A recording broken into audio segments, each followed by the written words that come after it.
goes some lemon balm and some more lemon balm. Lemon balm. Here is some blooms from mint. Blooms from the mint. Blooms from mint. This is a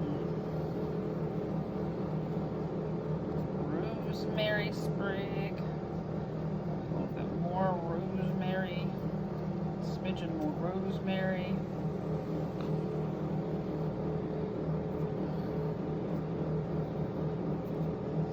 Thyme blooms. A little bit of tulsi. It has a strong flavor, but you can put a billion times more of that because it's very good for you. Here is some sage, and I could put more sage, but I just don't have any right now. Here are some ginger and turmeric, and you can see where the turmeric stains the cutting board. I'm just going to put this little piece of turmeric in there. I'm increasing my surface area. Here's just some fresh ginger. That can make it spicy, so decide how much you want. These are some peppercorns. They help your body absorb the turmeric and make it more useful, as well as some other herbs. Generally just help your body absorb good stuff. Here is some dried linden. It's just a nice feel-good herb. It's a mood makes your mood boost. These are dried peaches. I dehydrated a whole bunch, and I've been working through these. And you know, peaches are nice and sweet. They add a nice sweet fruity flavor.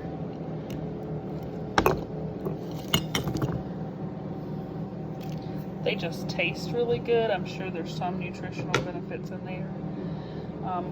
If I don't have fresh ginger, I do use this dehydrated ginger, and that thing that's in there is called a desiccant or a silica packet, and it just absorbs moisture.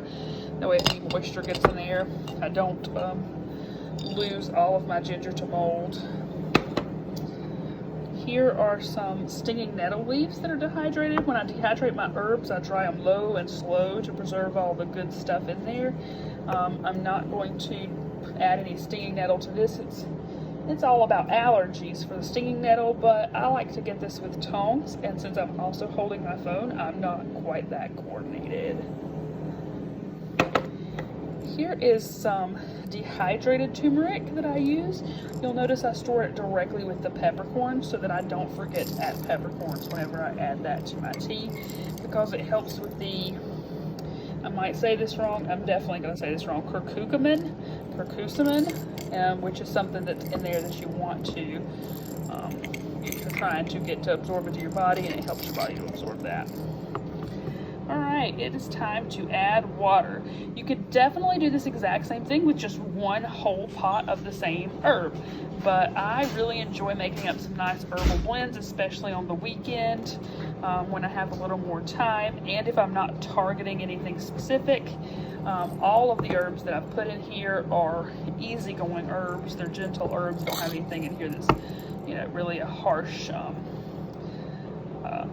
hard medicine herb going on.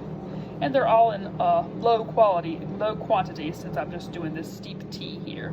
And I'm going to take some boiling water and pour it on there. Water pitcher, and it just heats water to boiling, or whatever temperature I tell it to. But you could also do that on the stove top. You do not need a special pitcher for it. But because I make tea like multiple times a day, that's very convenient, and I don't have to fuss with stuff on the stove top. So I'm going to do this, and then I'm just going to set a little timer on my stove for 5 minutes, and that will be ready. If I went for longer than 5 minutes, it would be okay. It's just going to be a stronger taste. If I went for a really long time on my first steep, then it might taste bitter, because the peeling on the turmeric and the peeling on the ginger are bitter, and I didn't shave those off because it's a lot of work and it doesn't bother me, but it could get bitter. After you've steeped it the first time, going for a lot longer is not going to make it bitter. So you can go 8 minutes, 10 minutes, and you just use these exact same herbs and pour the water back on top of it.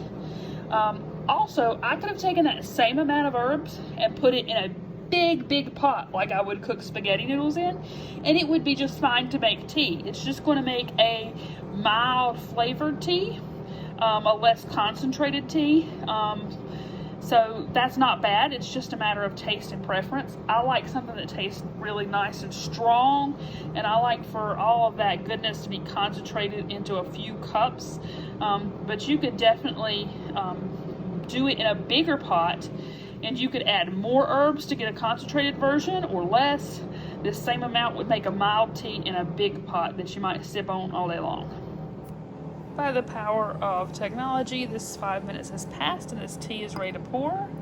You can have a nice hot tea. I'm going to go ahead and pour Jonathan a cup of hot tea.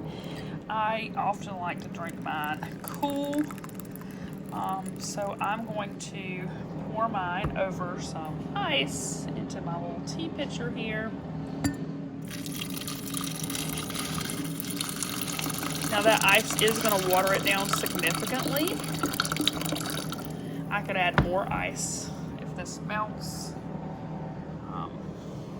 but it's ready to go. And what I'm going to do with my little teapot here is, so that that doesn't keep steeping, I'm going to set this aside. I'm going to remove these herbs. These herbs are going to be hot, and some tongs are probably preferable. Come on, herbs, come out. Might be a two-handed thing. Let's see if I can do it with one hand. Come on, herbs. Come out. Come out. Ha-ha! Alright. So I'm just going to let that water drain off the herbs. Kind of tip it. And that's what they look like when they're all wet. And I've got a bowl here that's very stained from many, many times of setting this basket in here. I'm going to set that basket of herbs in there. And I could either pour all of this out right now and just pour it into cups, or pour it into this pitcher right now and go ahead and brew immediately again. Or I can let this sit here and then brew again in an hour or two, or at the end of the day. So I've definitely let these sit, like I brewed at lunchtime one day, and then the next morning just got up and brewed them again, and they're just fine. But you know, you don't want to leave them out for too long. That would be gross. But in the morning and then brewing again in the evening, it's very normal and okay. Some people, you know, might just prefer to get it all done pretty quickly and not have herbs sitting around. But yeah, that's it. The next time that you steep these herbs, you'll want to go 8 minutes. But if you leave them in there a little longer than 8 minutes, it's not going to hurt. And if you wanted to make something that's really, really strong, it's got a different name, then what you would do is you'd pour the boiling water on your herbs, and you'd want more water to herb ratio than what I've got here. You wouldn't want to do it with this tiny amount. You definitely want to at least double that amount of water, maybe triple. You could pour them in a pot, cover it, pour the boiling water over there, and then just let it soak overnight. And that's going to pull out more different stuff out of the herbs that you're not getting with this tea, because it has longer for them to become water soluble. So what you're getting out of the herbs with the tea is the stuff that's water soluble fairly easily. Another way to extract things from the herbs is through a tincture, where you soak it in 100 proof alcohol, and you do that for several weeks, and then there are alcohol soluble components to the herbs that can come on out. And but tea is an easygoing way to get started and make something that just tastes good and doesn't you know, no stress, because it's not as strong of a medicine as something where you're using a tincture, like soaking it in alcohol. Well, I hope this is helpful. Bye.